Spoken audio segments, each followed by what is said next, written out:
Queridos, a paz do Senhor, glórias ao nome do Senhor por estarmos aqui nessa noite. Aproveitando que você se encontra de pé, por gentileza, tome a sua Bíblia e abra em Atos, capítulo de número 2. Nós vamos considerar nessa noite o versículo de número 1 até o 13. Atos dos Apóstolos, capítulo de número 2, versículo 1 até o 13. Após acabarmos a leitura, por gentileza, permaneça com a sua Bíblia aberta, para que você possa acompanhar o que há de ser ensinado aqui nessa noite. Quantos acharam e podem dizer amém?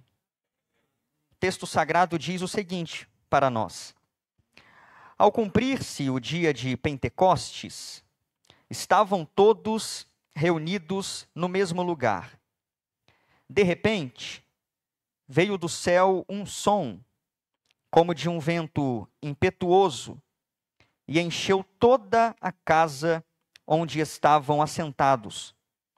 E apareceram, distribuídas entre eles, línguas como de fogo, e pousou uma sobre cada um deles. Todos ficaram cheios do Espírito Santo e passaram a falar em outras línguas, segundo o Espírito lhes concedia que falassem. Ora, estavam habitando em Jerusalém judeus, homens piedosos, vindos de todas as nações debaixo do céu. Quando, pois, se fez ouvir aquela voz, afluiu a multidão, que se possuiu de perplexidade, porquanto cada um os ouvia falar na sua própria língua. Estavam, pois, atônitos e se admiravam, dizendo: Vede, não são porventura galileus todos esses que aí estão falando? E como os ouvimos falar? Cada um em nossa própria língua materna. Somos partos, medos, elamitas e os naturais da Mesopotâmia, Judéia, Capadócia, Ponto e Ásia, da Frígia, da Panfilha, do Egito e das regiões da Líbia, nas imediações de Cirene, e romanos que aqui residem, tanto judeus como prosélitos, cretenses e arábios. Como os ouvimos falar em nossa própria língua as grandezas de Deus? Todos, atônitos e perplexos, interpelavam uns aos outros: que quer isto dizer? Outros, porém, zombando, diziam: estão embriagados. Você pode dar um amém a essa palavra? Com a sua Bíblia aberta, então, se assente, por gentileza. Amados, eu quero vos trazer uma palavra nessa noite que traz por título: Revestimento de poder, uma necessidade da igreja. Vou repetir: revestimento de poder, uma necessidade da igreja. O livro de Atos dos Apóstolos, ele é o primeiro livro da história da igreja cristã. O livro de Atos tem como propósito narrar a caminhada da igreja, começando em Jerusalém e indo até Roma. E o interessante no livro de Atos é que ele é um livro que não tem uma conclusão. Por mais que para nós parece que ele termina no capítulo 28, mas na verdade ele não termina. Ele é um livro inconcluso. Sabe por quê? Porque a continuação dele está nas mãos minhas e nas suas mãos. É tarefa agora da igreja ser Atos capítulo 29. Continuando aquilo que os apóstolos começaram e proclamando o evangelho a todas as nações da terra. Alguns consideram o livro de Atos dos Apóstolos como um dos livros mais importantes do Novo Testamento. Não apenas isso. Muitos olham para o livro de Atos dos Apóstolos como a dobradiça do Novo Testamento. Por quê, pastor Tales? porque Atos dos Apóstolos fecha os evangelhos e abre as epístolas. O livro de Atos foi escrito pelo médico amado, assim chamado por Paulo, o médico Lucas. Lucas escreveu o evangelho que leva o seu nome e também escreveu o livro de Atos. E endereçou ambas as obras a um homem de alta posição romana chamado Teófilo. O livro, que é o primeiro, o evangelho de Lucas, que leva o seu nome, foi escrito com o propósito de mostrar o que Jesus começou a fazer e a ensinar. E a sua segunda obra, o livro de Atos dos Apóstolos, foi escrito para mostrar a Teófilo o que Jesus continuou fazendo e ensinando, mas agora por intermédio da sua igreja. Queridos, e o livro de Atos dos Apóstolos, acima de tudo, nos mostra uma igreja que abalou, vou repetir, que abalou o mundo de sua época com o evangelho. Uma igreja que em menos de 35 anos sai de Jerusalém e chega a Roma. Como é que pode uma coisa dessa? Uma igreja que não dispunha das tecnologias que hoje a igreja do século 21 dispõe. Uma igreja que não tinha a maquinária que hoje a igreja do século 21 dispõe. Mas uma igreja que tinha o principal, o revestimento de poder. E este é o segredo da igreja primitiva. O segredo está em Atos capítulo 2. Como que em menos de 35 anos eles viram o mundo romano de cabeça para baixo? Porque eles estavam cheios do Espírito Santo. No capítulo 1 de Atos, Cristo sobe. No capítulo 2 de Atos, o Espírito desce. E no capítulo 3 em diante, a igreja se expande até os confins da terra. E a minha tarefa aqui nessa noite é passar para vocês por que ser revestido de poder. Eu quero meditar com vocês aqui em algumas verdades que eu aprendo em Atos capítulo 2. E eu oro para que esta palavra aqui, queridos e amados irmãos, motive você a sair deste culto de ensino, orando: Deus, me reveste de poder. Deus, reveste a minha congregação de poder.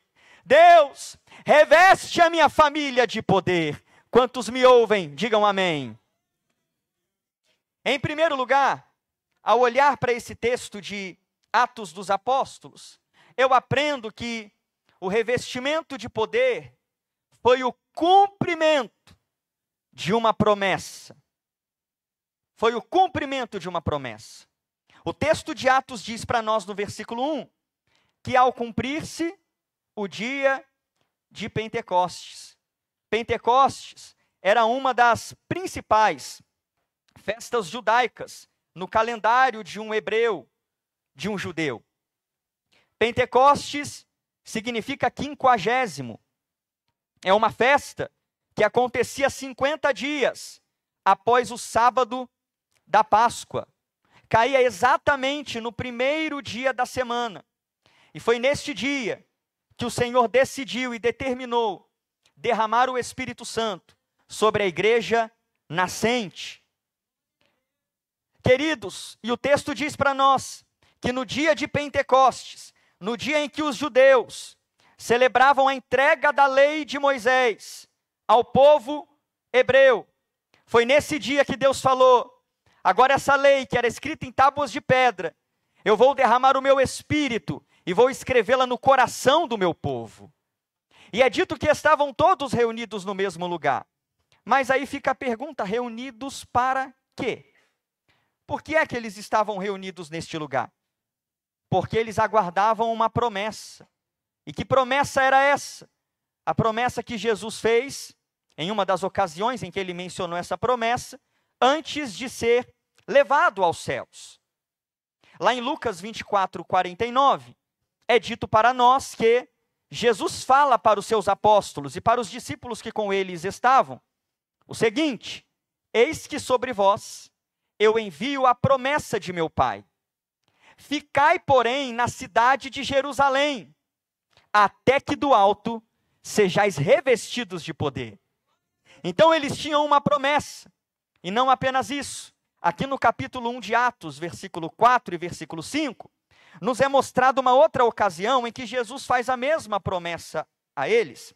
Se não vejamos, é dito aí o seguinte: e comendo com eles, determinou-lhes que não se ausentassem de Jerusalém, mas que esperassem a promessa do Pai, a qual, disse ele, de mim ouvistes. Então era para esperar a promessa. Olha o versículo 5.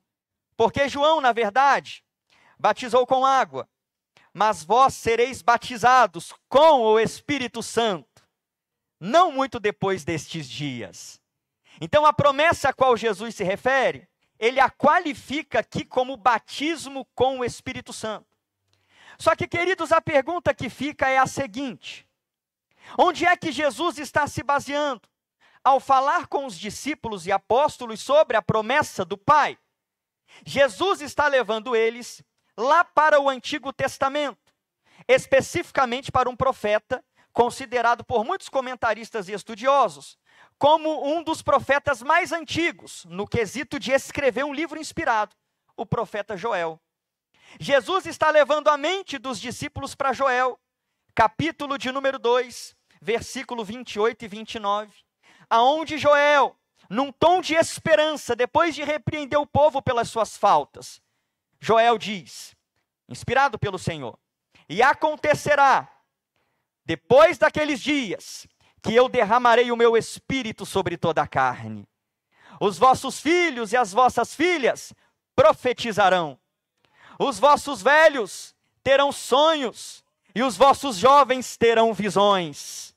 E até sobre os servos e sobre as servas eu derramarei do meu espírito, diz o Senhor. E sempre quando eu passo por essa parte bíblica, eu acho muito interessante como essa promessa feita através do profeta Joel quebra barreiras. Olha só que interessante. A primeira barreira que é quebrada é a barreira etária. Porque Joel, inspirado por Deus, ele vai dizer assim: eu vou derramar o meu espírito sobre jovens e sobre velhos. Não importa a idade, não importa se você é um adolescente, não importa se você é um pré-adolescente, uma criança que me escuta, não importa se você é um jovem, não importa se você tem meia idade ou já é alguém da terceira idade, não importa quantos anos você tenha, o derramar do Espírito Santo é para você, e você pode ser cheio e revestido do Espírito Santo nessa noite. Mas também Joel nos mostra que uma segunda barreira quebrada por essa promessa é a barreira de gênero, de sexualidade. Porque o Espírito Santo não seria derramado apenas sobre homens, é sobre filhos e sobre filhas, é sobre servos e sobre servas. O Espírito Santo não é apenas para os obreiros da igreja. O Espírito Santo, irmã que me escuta, é para você também. Você, irmã que me escuta, pode e deve ser revestida de poder. Mas o Espírito Santo, profetizado ali por Joel, também quebra uma terceira barreira, que é a barreira social. Porque o Espírito também viria sobre servos escravos e sobre servas escravas. Não viria apenas sobre livres, mas viria também sobre servos, sobre escravos. Eu não sei qual é a sua posição na sociedade. Eu não sei qual é o seu cargo eclesiástico. Mas uma coisa eu sei: o Espírito Santo não olha para status social. O Espírito Santo não olha para cargo eclesiástico. Aquele que abre o seu coração ao seu fluir e ao seu derramar será cheio e revestido de poder. Mas talvez você possa dizer assim: Thales, mas quem me garante que essa promessa é para mim hoje? Quem me garante que essa promessa alcança o século 21, o ano de 2024, esse dia 12 de março? Quem me garante isso? E a própria palavra que garante. A própria palavra que mostra que essa promessa não ficou restrita a 2000 anos atrás, mas traspassou o tempo, está disponível a nós, e estará disponível enquanto Jesus não vier arrebatar a sua igreja. A prova disso está lá no versículo 37, 38 e 39. Quando aqueles que escutavam Pedro após serem compungidos, terem o coração traspassado pela palavra e pela pregação cristocêntrica de Pedro, eles vão perguntar: que faremos, varões e irmãos? E Pedro diz: arrependei-vos, e cada um de vós seja batizado, em nome de Jesus para perdão dos pecados. Olha só o que ele vai dizer: e recebereis o dom do Espírito Santo. O próprio dom que ele recebeu junto com os outros, vocês também receberão. Olha agora, 39.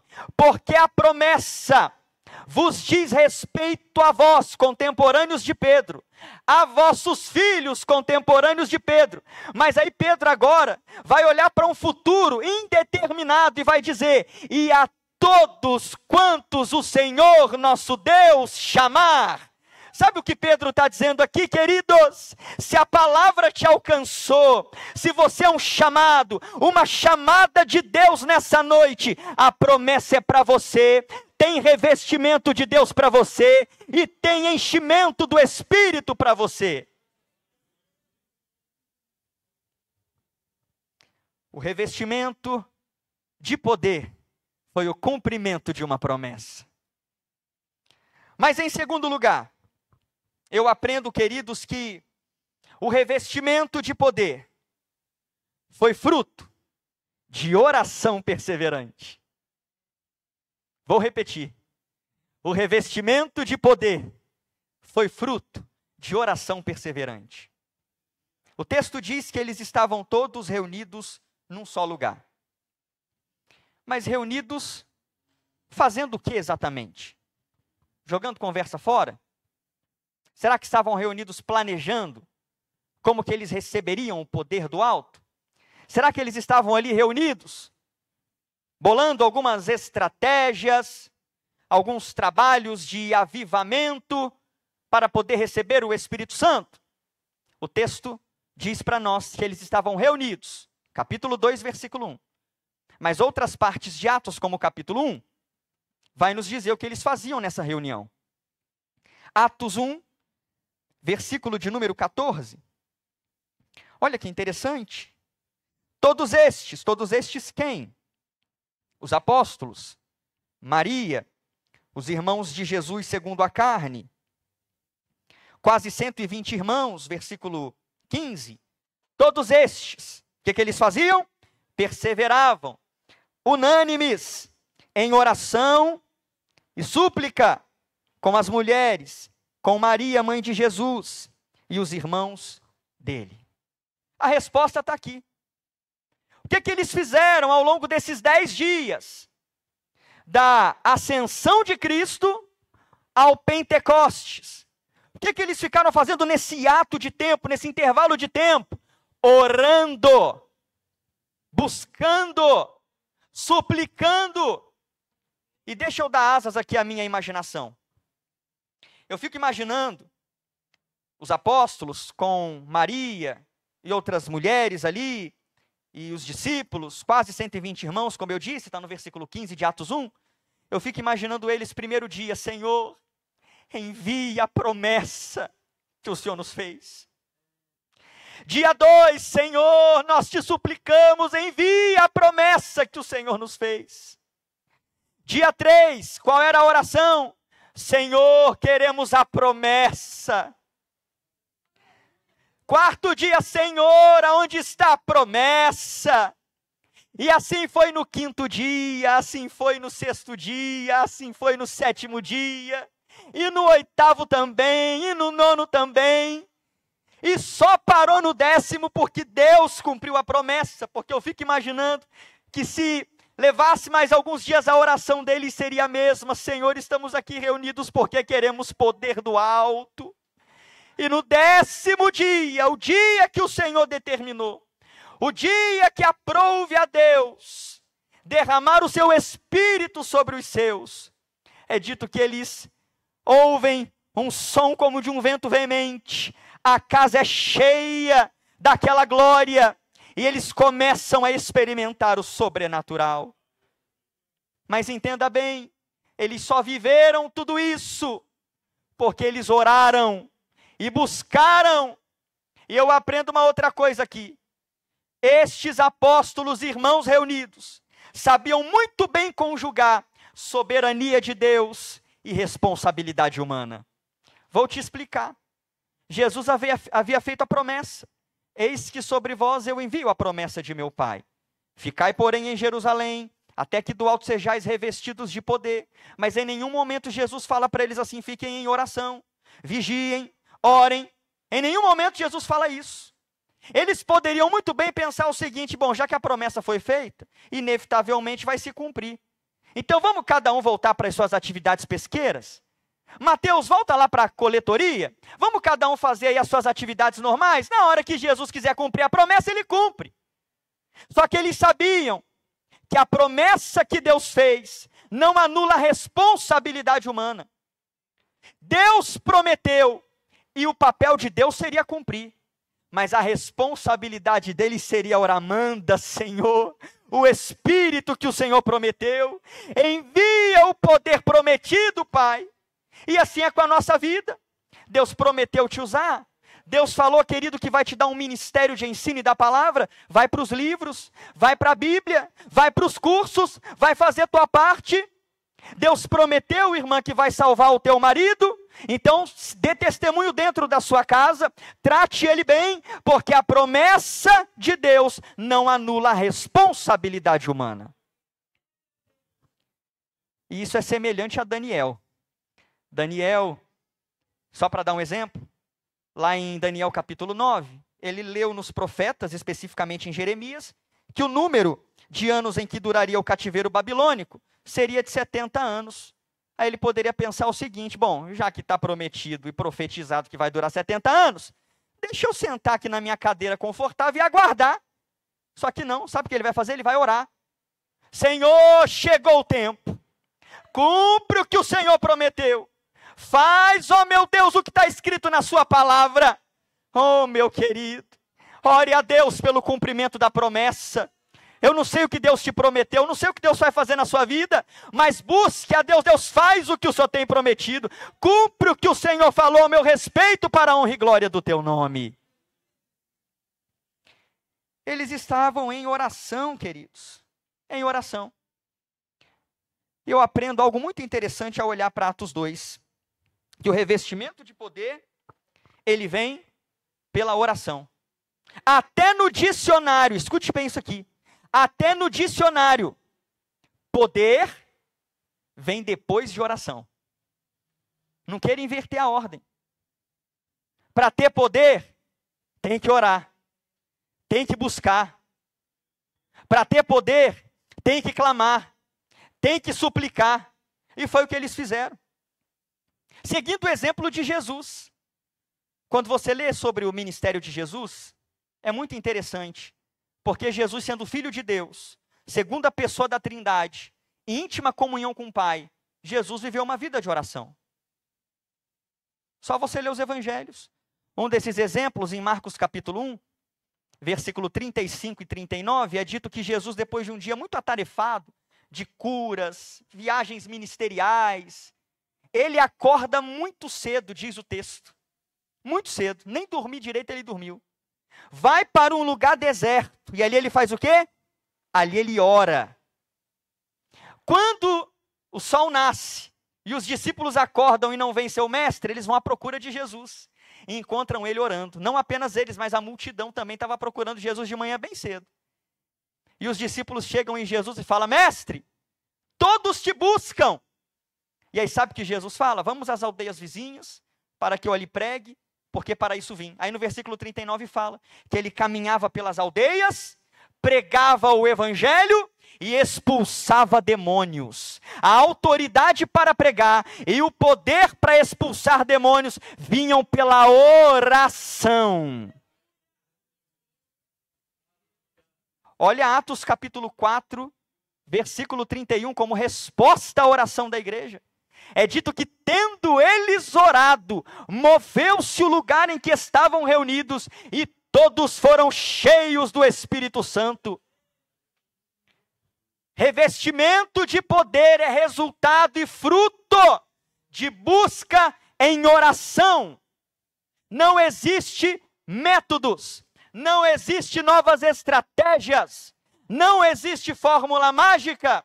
Não existe receitas fabricadas pelo homem. Quer ser revestido de poder e ver Deus te usando poderosamente? Se dedique à oração.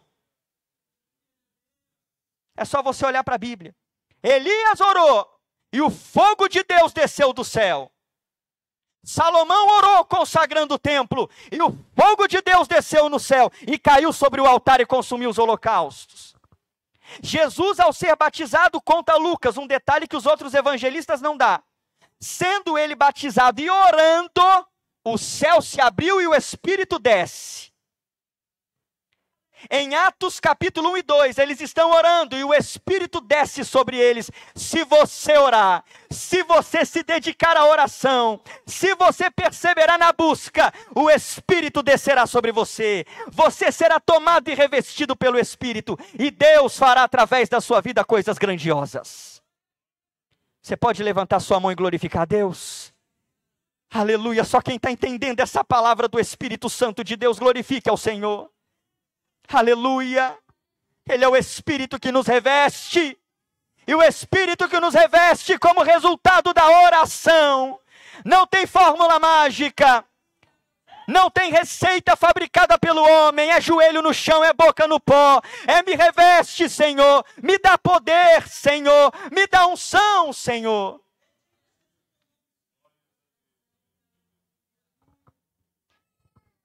Em continuação, em terceiro lugar, eu aprendo, queridos, que o revestimento de poder também veio de forma inesperada. Olha o versículo 2 e 3 comigo, por gentileza. Na sua Bíblia, versículo 2 e versículo de número 3. É dito assim: de repente. Você pode repetir essa palavra comigo? De repente, veio do céu um som, como de um vento impetuoso, talvez na sua diga um vento veemente e impetuoso, e encheu toda a casa onde estavam assentados.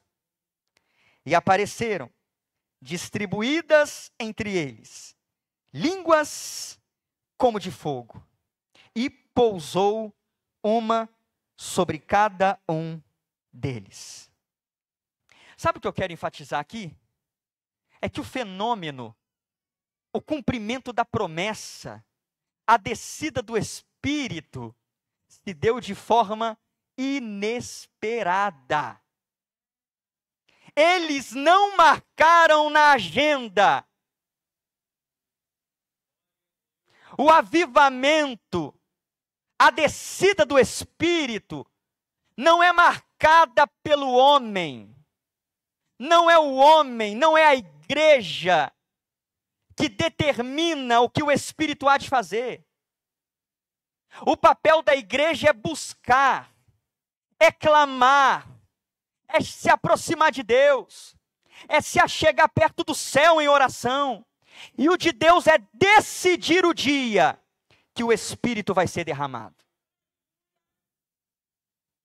Deus decidiu, na agenda do céu estava decidido, vai ser no dia da festa judaica de Pentecostes. Mas Deus poderia decidir qualquer outro dia. O fato do Espírito ter vindo de forma inesperada, súbita, repentina, mostra, sabe o quê? A soberania do nosso Deus, a soberania do Espírito Santo de Deus. Deus é soberano, o Espírito é soberano. E quando eu olho para esse texto, eu aprendo, queridos, que Deus é soberano para agir quando Ele quiser. O Espírito é soberano, queridos, sabe para fazer o quê? Para agir como Ele quiser e onde Ele quiser. O texto nos mostra o quando. Foi no dia de Pentecostes, às 9 horas da manhã. O texto também nos mostra onde Deus decidiu agir. Em Jerusalém. E cai, porém, em Jerusalém. Não era em Samaria, não era em Gadara, era em Jerusalém. Porque eu decidi que é ali que eu vou derramar o meu Espírito. É ali aonde eu vou batizar vocês com o Espírito Santo. Determinação de Deus. Na casa onde estavam reunidos. E Deus decidiu a maneira de derramar o seu Espírito. Que no texto é dito para nós o seguinte: primeiro, veio do céu. O avivamento verdadeiro, derramar do Espírito verdadeiro vem do céu, não é fabricado na terra. É Deus quem envia, é Deus quem faz cair o Espírito Santo. É Deus quem derrama da sua graça, veio do céu, não veio da terra. Aí diz o texto para nós: veio do céu um som como de um vento impetuoso. A gente sabe que na Bíblia vento é uma das figuras do Espírito. O vento, querido, você não consegue controlar. O vento você não consegue perscrutar. Você não consegue saber a rota do vento. Jesus falou, não sabe de onde ele vem e nem para onde vai. Assim a soberania do Espírito. Ele sopra em trabalhos e em cultos que nunca imaginaríamos que ele soprasse. Ele deixa de soprar em cultos que esperávamos que ele soprasse. Ele sopra em pessoas que nós muitas vezes não gostaríamos de vê-la tendo o vento do Espírito. E ele deixa de soprar na vida de pessoas que gostaríamos de vê-la tendo o vento e o sopro do Espírito. Porque ele é soberano. E se ele quiser, eu já sinto ele aqui. Ele pode soprar nesse culto de ensino aqui. Renovar vidas, batizar com o Espírito Santo e fazer você voltar para sua casa capacitado pelo poder do alto. É como um vento. Mas também é dito aqui para nós uma segunda imagem do Espírito, que é o fogo. O Espírito Santo é fogo. E o que o fogo faz? O fogo aquece.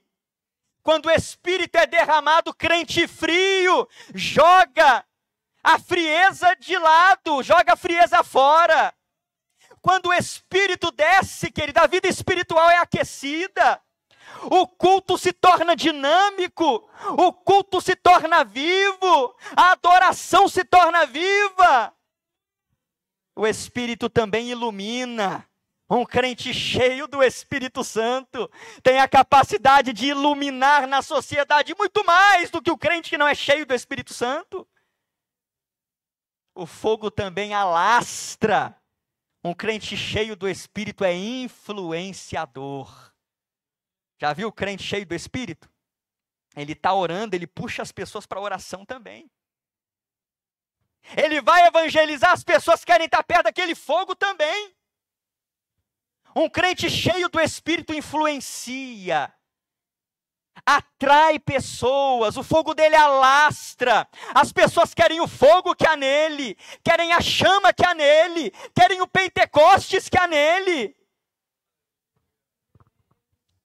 E o fogo queima as escórias. Quando o Espírito Santo desce, as escórias do pecado são queimadas. Quando o Espírito Santo se manifesta, há desejo, há fome pela santidade, há afastamento do pecado, há afastamento da presença do mal, há sede pelas Escrituras, a água que me purifica, aquela que me santifica. Quando o Espírito nos enche, há apetite pelas coisas espirituais.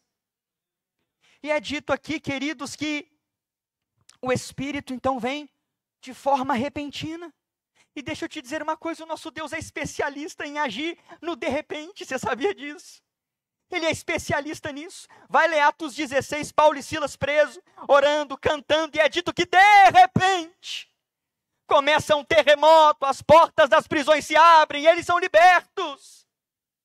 Vai ler Atos capítulo 22, Paulo testemunhando diante de uma multidão enfurecida de judeus. Ele diz em Atos 22, se não me falha a memória, versículo 6, que quando ele estava indo a caminho de Damasco, perto do meio-dia, de repente, ele foi surpreendido por um clarão que o envolveu. Nosso Deus é assim.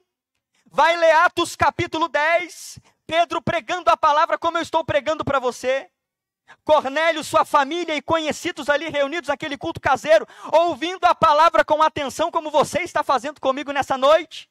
Mas Pedro nem terminou a pregação e diz que caiu o Espírito Santo sobre todos os que estavam ali. Eles são batizados com o Espírito Santo porque o nosso Deus trabalha assim.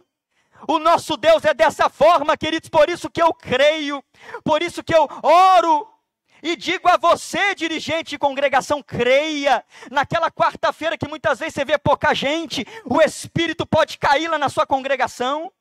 Na escola dominical, quando você vê que todo mundo faltou, é ali que Deus pode operar maravilhas. No culto de ensino da sua igreja, quando muitas vezes você diz, meu Deus, só está eu e a minha família aqui, é ali que Deus determina batizar com o Espírito Santo, porque o nosso Deus age no de repente. Ele age no de repente. Queridos, Atos capítulo 13, você vai ver um outro de repente de Deus. Dá licença, deixa eu tomar um gole de água aqui. Em Atos capítulo 13, você vê um outro de repente de Deus. É dito ali na igreja de Antioquia da Síria, que eles estão reunidos, cultuando a Deus, profetas, doutores, estão jejuando, servindo ao Senhor. E uma coisa que eu acho interessante, o texto diz para nós, disse o Espírito Santo, no meio do culto, disse o Espírito Santo, aparta-me a Barnabé e a Saulo para a obra que os tenho chamado. Eu fico imaginando, meus irmãos, o culto rolando, louvores, e de repente, não sei se audivelmente, não sei se por meio de um profeta, o Espírito Santo interrompe o culto, muda a liturgia do culto, e um culto de adoração se transforma num culto de ordenação. Porque eu vou separar agora Barnabé e Saulo para a obra que eu os tenho chamado. O Espírito é assim, queridos. Se ele quiser mudar a liturgia de um culto, ele muda. Se ele quiser fazer um culto terminar mais tarde, ele faz. Se ele quiser trocar a ordem dos acontecimentos, ele faz, porque ele é soberano. E o teto da igreja tem que estar aberto às manifestações do Espírito. Ele age assim. Ele age assim. Não desista de buscar o revestimento de poder. Não desista, querido amigo pastor de congregação que está aqui, de buscar o avivamento para a sua congregação. Deus pode revestir você num culto como este aqui. Deus pode revestir você lá no culto de ensino da sua congregação. Deus pode revestir você numa consagração, numa escola bíblica dominical. Deus pode revestir você andando pela rua, dentro de um ônibus, dentro de um Uber, porque o nosso Deus é soberano e age como lhe apraz. A história conta sobre um grande avivalista chamado Dwight Lyman Moody, um grande avivalista americano do século XIX.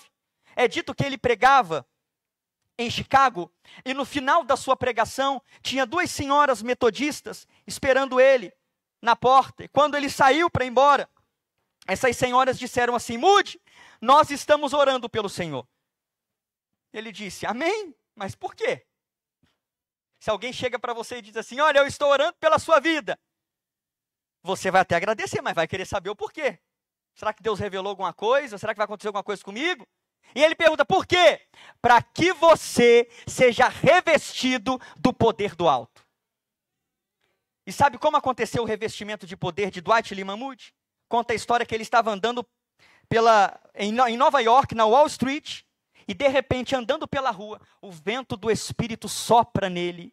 Ele é cheio do Espírito Santo, queridos, caminhando pela rua, entra numa casa, num quarto, começa a orar, e quando ele levanta, nunca mais ele é o mesmo, nunca mais suas cruzadas são a mesma, nunca mais suas pregações são as mesmas. Deus é esse Deus. Se ele quiser revestir você aqui bem, se ele quiser revestir você lá na sua casa, ele também pode fazer. Se ele quiser revestir você na escola dominical, ele faz. Mas se ele quiser te alcançar no caminho para a tua casa, ele é soberano e ele age de forma inesperada.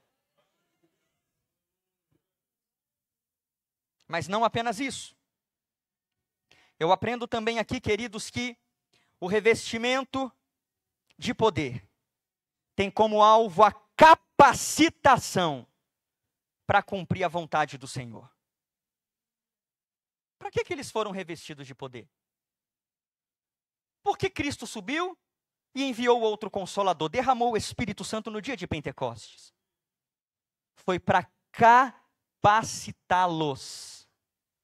Para capacitá-los para a obra que Jesus os havia chamado. Olha comigo, por gentileza, na sua Bíblia.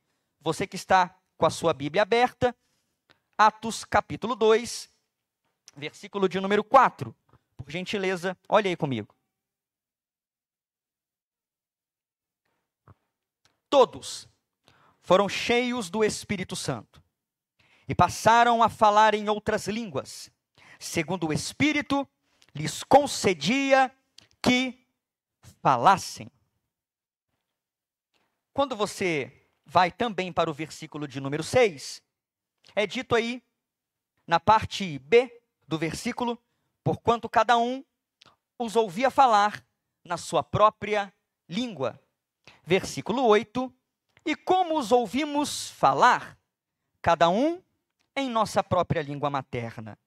Versículo de número 11, como os ouvimos falar em nossas próprias línguas, as grandezas de Deus. Sabe o que está havendo aqui? Uma capacitação para o ministério. Eu acho interessante porque, pelo menos no caso aqui dos apóstolos, e muitos dos discípulos que estavam aqui e experimentaram este evento, eles andaram com Jesus durante todo o seu ministério. Desde o batismo no Jordão até a sua ascensão. Andaram com Jesus. Viram os milagres de Jesus. Viram Jesus orando.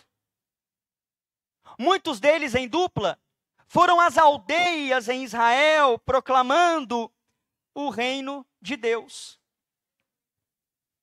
Sobre eles, Jesus, depois de ressuscitado, nesses 40 dias que Jesus apareceu a eles, Jesus soprou sobre eles o Espírito Santo. Mas eles ainda não estavam preparados para o ministério que Jesus tinha para eles. O que faltava então, Thales? O revestimento de poder. A descida do Espírito Santo. O enchimento com o Espírito Santo. Tanto é que Jesus diz em Atos 1:8, mas recebereis poder ao descer sobre vós o Espírito Santo. Então eles precisavam de poder. Poder. Eles não tinham poder. Mas a partir do Pentecostes receberam poder.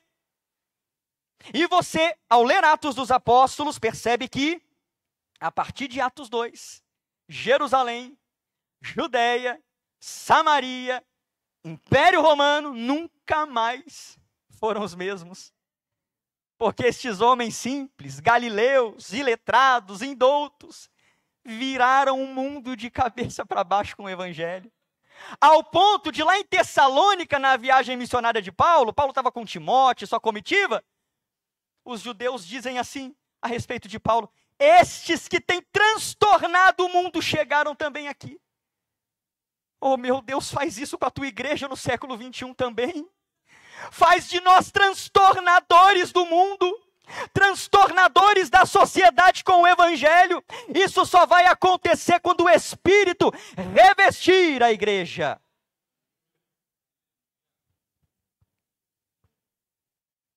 E eu acho interessante, queridos, que aqui, no texto que lemos, é dito que quando eles são capacitados, olha só, escute isso daqui. Quando o Espírito Santo desce, enche os quase 120 que ali estavam presentes, é dito que eles começam a falar. O Espírito encheu, e aquele enchimento, aquilo que havia dentro deles, transborda de forma oral, de forma verbal, em forma de discurso. em forma de pregação, em forma de anúncio, em forma de testemunho. Ainda que aqui em Atos 2, seja dito para nós que eles falaram em línguas, você precisa entender que as línguas de Atos 2 são línguas compreensíveis e inteligíveis. Deus os capacita aqui, ou melhor, o Espírito Santo, como diz o texto, os capacita aqui, e eles falam em línguas, mas essas línguas, de acordo com o versículo 6 e 8, são idiomas conhecidos. Tanto é que judeus de 15 lugares diferentes do Império Romano que estavam ali por ocasião do Pentecostes, os ouvem falar em sua própria língua sobre as maravilhas de Deus. No versículo 6 e no versículo 8, a palavra traduzida como língua, os ouvimos falar em nossa própria língua, é dialectos, que deu origem à nossa palavra dialeto. O que eles estão falando aqui são línguas humanas, são idiomas humanos, são dialetos humanos. Então não confunda a língua de Atos 2 com o dom de línguas em 1 Coríntios 14, porque são coisas diferentes. Em Atos capítulo de número 2, eles falaram em forma de pregação, em forma de louvores a Deus. Em 1 Coríntios 14, o dom de línguas ali é oração. Não é do homem para o seu semelhante, é do homem para Deus. Uma outra diferença é que em Atos capítulo 2, as línguas, como eu disse, foram entendidas, foram compreendidas, sem a necessidade de um intérprete. Mas lá em 1 Coríntios 14, é dito para nós que o dom de línguas ninguém o entende, nem mesmo o falante, tendo a necessidade na igreja de interpretação, seja pelo falante ou seja por um terceiro que ouve alguém falar em línguas e interpreta. E uma terceira diferença, em Atos 2, as línguas têm o propósito de edificar os outros que escutam. A língua tem o propósito de atingir os ouvintes. Mas em 1 Coríntios 14, o dom de línguas não é para edificar a igreja, a não ser que haja interpretação. O dom de línguas é um dom de autoedificação. A pessoa que fala em línguas, Paulo ensina, ela edifica a si mesmo. Não é um dom de edificação para a igreja, é um dom de autoedificação. Então essas são as diferenças. Mas a questão é, o Espírito Santo capacitou estes homens para serem testemunhas ousadas de Jesus. E aqui é onde eu queria chegar. Todas as vezes em Atos dos Apóstolos, e Atos dos Apóstolos é padrão para a igreja em todos os séculos. Todas as vezes que em Atos dos Apóstolos os crentes são cheios do Espírito, são tomados pelo Espírito Santo, isso resulta em pregação. Isso resulta em testemunho. Isso resulta em evangelização. Então, se você está cheio do Espírito, você vai ter sede por almas. Então, se o Espírito te revestiu, você vai sair das quatro paredes e vai evangelizar. Se você foi revestido do Espírito, você vai ter ousadia para falar no trabalho de Jesus, na vizinhança de Jesus, na comunidade sobre Jesus. Atos 2, Pedro é cheio, levanta e prega. Está em Atos 2. Atos, capítulo 4, eles oram, Senhor, nos dá poder. Deus move o lugar, dá poder, eles levantam e pregam. Atos 7, Estevão, cheio do Espírito Santo, prega para os seus opositores. Atos capítulo 9, depois da conversão de Saulo, Ananias ora por ele. Ele é cheio do Espírito Santo. O que ele faz em seguida? Começa a pregar imediatamente em Damasco. Meus irmãos, aqui está uma das maiores evidências de uma vida cheia do Espírito Santo. É o amor pelas almas. é sair das quatro paredes e evangelizar e testemunhar de Jesus. Porque o Espírito Santo vem para capacitar para o testemunho. E por fim, eu aprendo em quinto lugar que o revestimento de poder. Ah, meus irmãos, escuta isso aqui. O revestimento de poder vem para aqueles que são improváveis. Eu vou repetir. O revestimento de poder, ele é enviado por Deus. Deus derrama o seu Espírito. Deus reveste de poder, sabe quem? Os improváveis. Olha o versículo 7 comigo e você vai entender. Versículo 7, por gentileza. É dito para nós assim: estavam, pois, atônitos, e se admiravam. Toda a multidão que estava vendo e ouvindo aquele evento ficou admirada. Mas aí você vai entender o porquê da admiração. Estavam, pois, atônitos e se admiravam, dizendo: vede, olha agora, não são porventura. O que está escrito na sua Bíblia aí? Ah, não, irmão, fala mais forte. Galileus, não são porventura galileus, todos estes que aí estão falando? Agora preste atenção aqui. Talvez uma leitura assim rápida possa te levar a pensar o seguinte: Thales, aqui eles estão apenas identificando a nacionalidade ou a região de onde esses discípulos e apóstolos vieram, porque a maioria deles, grande maioria ali, veio realmente da Galileia. Só que, na verdade, não, irmãos. Quando eles falam assim, não são todos estes galileus, eles estão falando em tom jocoso, em tom de zombaria, em tom de chacota, porque falar galileu naquela época, chamar alguém de galileu ou identificar-se como galileu, era algo pejorativo. Havia um preconceito entre o povo de Israel. Os sulistas da Judéia e de Jerusalém olhavam com preconceito para os nortistas do território de Israel, da região da Galileia. É só você olhar, por exemplo, em João, capítulo 1, versículo 45 e 46, quando Filipe diz assim para Natanael: achamos o Cristo, profeta de Nazaré. E Nazaré era uma região da Galileia. O que Natanael vai responder? Hã? Pode vir alguma coisa boa de Nazaré? Porque olha o preconceito, só porque era da Galileia. Quando você olha também para João capítulo 7, versículos 51 e 52, está vendo ali um embate entre os fariseus por causa de Jesus. Jesus estava na festa dos tabernáculos, você conhece o discurso de Jesus: quem tem a sede, vem a mim, beba. E aquilo ali causou uma confusão entre os fariseus. Mas resumindo a história, os fariseus querem que os servidores do templo vá lá e prenda Jesus. Mas Nicodemos vira para os fariseus e fala assim: peraí, a nossa lei pode prender alguém sem antes ouvi-lo, sem antes julgá-lo? E aí os fariseus respondem a Nicodemos: és tu também da Galileia? Examina e verás que nenhum profeta da Galileia surgiu. Por quê? Porque não era bem visto. Não era bem visto. E eles erraram aqui, vocês sabem disso, né? Porque Jonas era da Galileia, então Jonas veio da Galileia. Nem eles conheciam a própria palavra deles.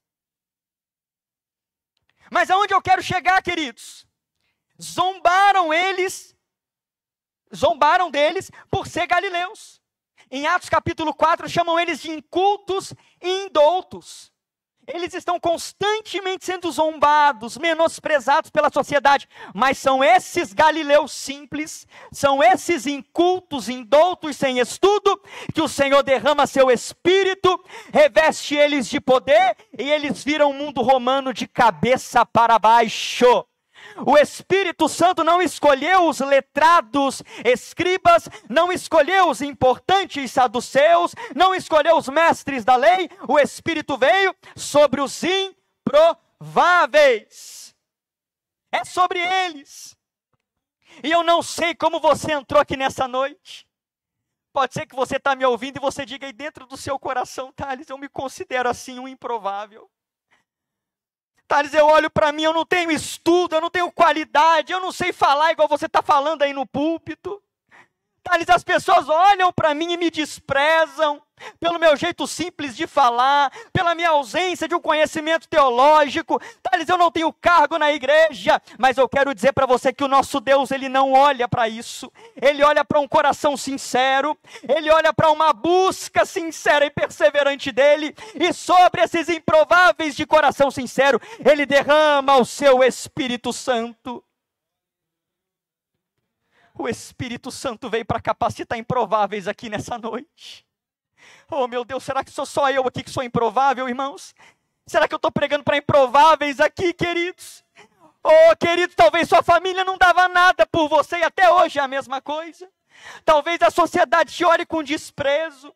E vamos ser sinceros, estamos entre família aqui, talvez até dentro da igreja você é visto com desprezo. Mas Deus te ama, e te ama de tal modo a desejar ardentemente derramar o Espírito sobre a sua vida e fazer de você um instrumento de valor, um instrumento poderoso nas mãos do Senhor. Se coloque de pé glorificando ao nome do Senhor.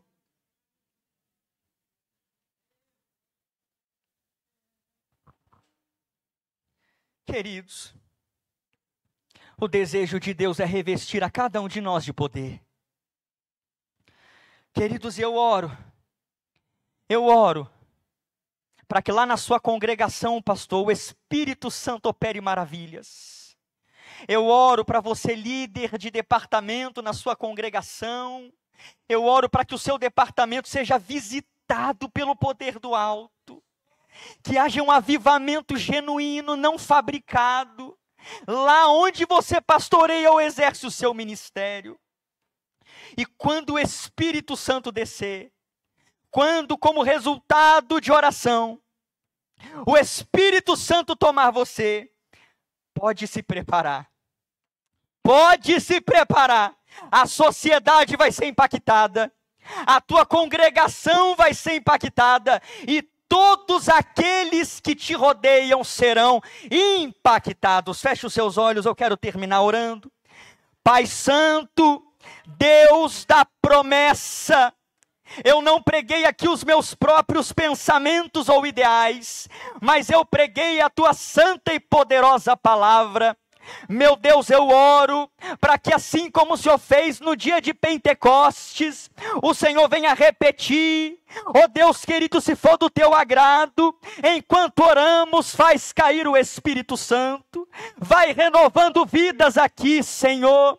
Oh meu Deus querido, vidas que não sentem mais a tua presença, pessoas que enterraram seus talentos, pessoas que não sentem a alma desejosa por ganhar almas. Oh Deus, vai avivando, meu Pai, enquanto eu oro, o Espírito Santo vai tocando em corações aqui. Oh Espírito Santo, só tem liberdade. O teto dessa igreja está aberto, Senhor, para a sua intervenção. Meu Deus querido e amado, nos faz sair daqui cheios do teu poder, cheios da tua unção, cheios do teu Espírito, porque o teu desejo, meu Pai, é através de nós impactar essa sociedade com o Evangelho. Eu te louvo, te glorifico e te adoro em nome de Jesus. E a igreja diz: que Deus continue te abençoando e que você seja cada dia mais cheio do Espírito Santo.